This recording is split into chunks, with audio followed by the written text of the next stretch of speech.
Hello everyone, this is me Sadia here. मैं आपके लिए लेके आई हूँ एक और रीडिंग जो कि होगी for who ever needs it. Topic reading का रहेगा उन लोगों के लिए जो जानना चाहते हैं कि क्या आपका पर्सन आपको मिस कर रहा है, हाँ या ना।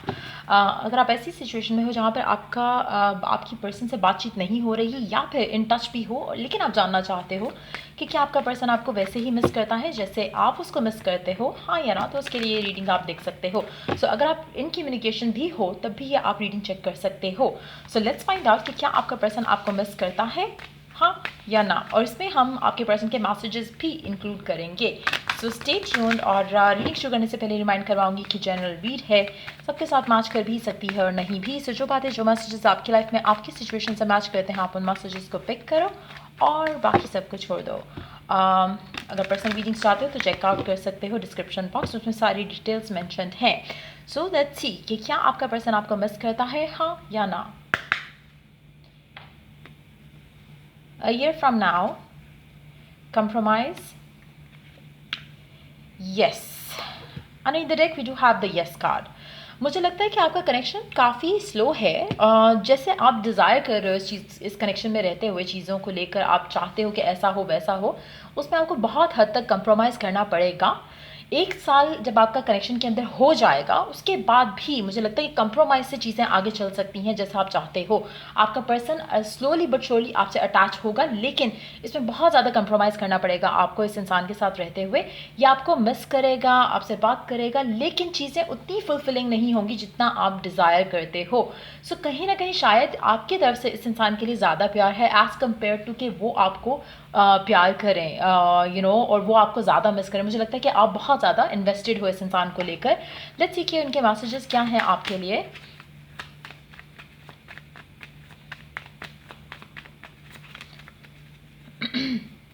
अगर आप कंप्लीटली आउट ऑफ टच हो इस इंसान के साथ, मुझे लगता है कि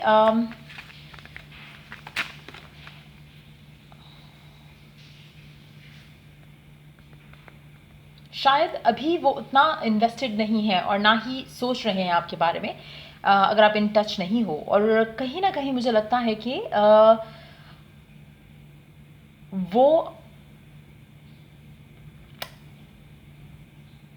आपके बारे में सोचेंगे, कनेक्शन के बारे में सोचेंगे, लेकिन अभी नहीं। मुझे लगता है कि शायद उनके पास या तो कोई और रिस्पॉन्सिबिलिटी है या फिर वो बहुत ज़्यादा कैरियर ओरिएंटेड हो सकते हैं, जिसकी वजह से वो चाहते नहीं हैं कि अपना कैरियर कंप्रोमाइज़ करके वो आपको टाइम दें।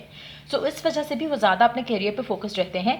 सो कहीं ना कहीं 1 साल की टाइम के अंदर, चाहे वो अब से लेके ऑनवर्ड्स है या फिर 1 साल अगर आपका ऑलरेडी हो चुका है इस इंसान के साथ डिटैचमेंट में, ईदर वे मुझे लगता है कि 1 साल का टाइम ज़रूर लगेगा इस इंसान को इमोशनली अटैच होने में या आपको उस तरह से मिस करने में जैसा आप चाहते हो। लेट्स सी के मैसेजेस क्या हैं आपके पर्सन के।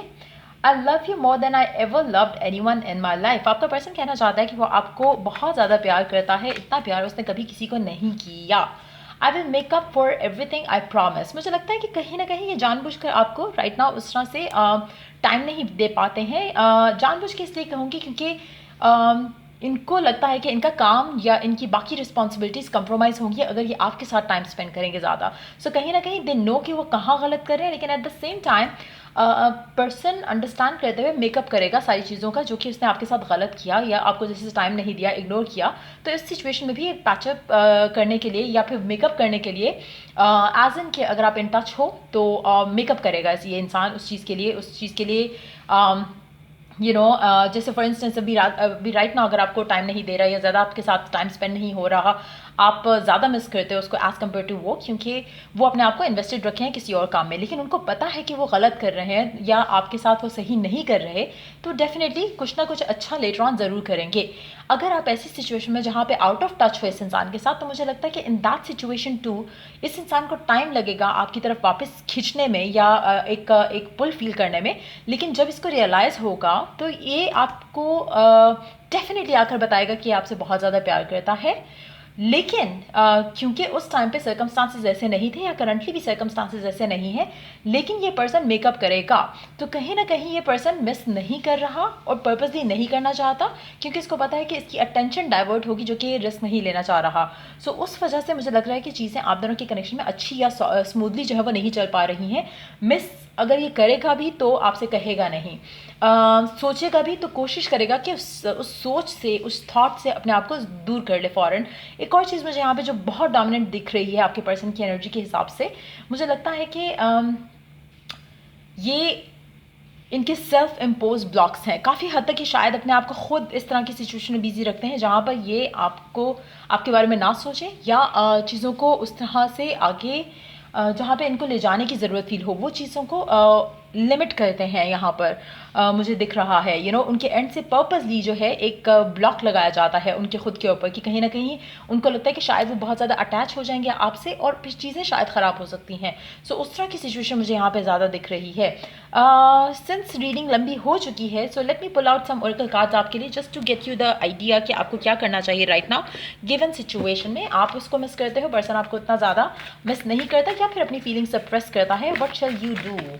वाओ, सो बहुत ज़्यादा कार्ड्स हैं। I am not gonna take this set of cards, ये वाले कार्ड्स ऐड कर लेते हैं। Let's see what they have to add. You will soon meet the one. अगर आप इन टच नहीं हो तो मुझे लगता है कि आप शायद इस इंसान से बहुत जल्द मिलो, लेकिन कुछ चीज़ों पे आप दोनों को कंप्रोमाइज़ करना पड़ेगा, एडजस्ट करना पड़ेगा। गुड लक और अबंडेंस आएगी आपके इस कनेक्शन में इस इंसान के साथ। पाइसेस स्कॉर्पियो हो सकते हो आप में से कुछ लोग, या फिर पाइसेस स्कॉर्पियो को डील कर रहे हो सकते हो। Love your self, you deserve it. आपको अपने आप को प्यार करने की ज़रूरत है, अपने आप को वैल्यू करने की ज़रूरत है। स्पेशली वो लोग जो बहुत ज़्यादा इन्वेस्टेड हैं इस कनेक्शन में, उनको अपने ऊपर इन्वेस्ट होने की भी या करने की भी ज़रूरत है, क्योंकि हो सकता है कि ये जो वन साइडेड एनर्जी मुझे ज़्यादा स्ट्रॉन्ग लग रही है कि आप बहुत ज़्यादा मिस करते हो पर्सन को, बहुत ज़्यादा चाहते हो कि ज़्यादा बात हो, लेकिन पर्सन वो नहीं कर पा रहा। तो मुझे लगता है कि इन चीज़ों से भी वो दूर हो जाएगा, जहाँ पर उसको लगेगा कि यू आर बीइंग डिमांडिंग और बहुत ज़्यादा टाइम चाह रहे हो उससे।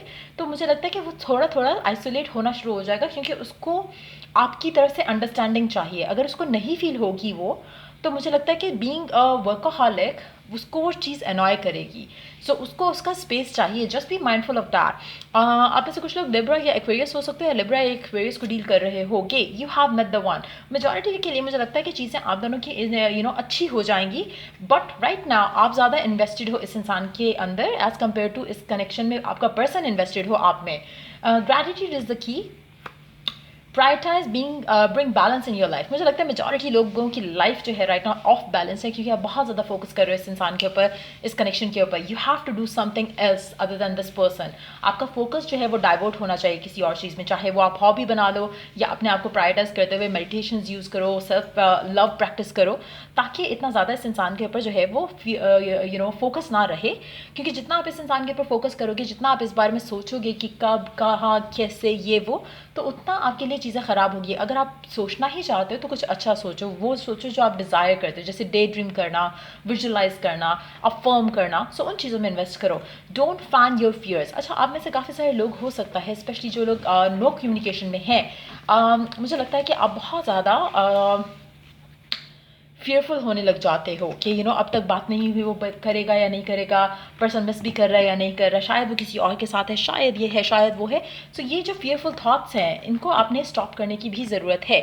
सो जब आप ये सब कर लोगे तो ऑटोमेटिकली चीज़ें स्लोली बट श्योरली चेंज होना शुरू हो जाएंगी। So I hope it was of help and wish you all the best. Take care, bye.